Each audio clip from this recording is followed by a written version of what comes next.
મારું નામ ઠાકોર કુલસી છે. અમે અહીંયા રણુજાનગર વિભાગમાં રહીએ છીએ. અમારા ઘર એકચ્યુઅલી રોડ કટિંગમાં જાય છે.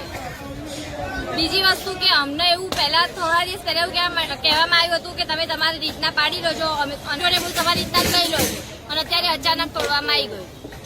પ્લસ જયારે વોટ ને એવું લેવાનું હતું ત્યાં અધિકારીઓ આવતા હતા. અત્યારે કોઈ અહીંયા જોવા પણ આવ્યું નથી.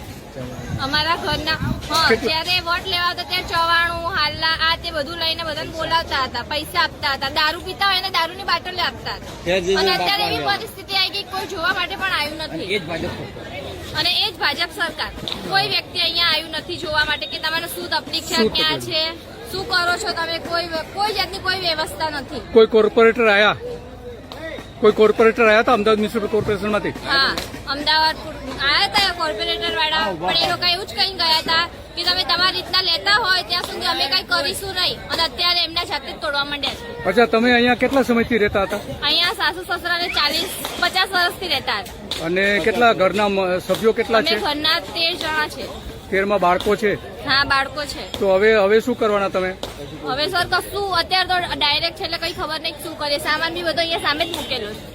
સામાન સામે મૂકી દીધો? હા, સામે જ મૂકેલો.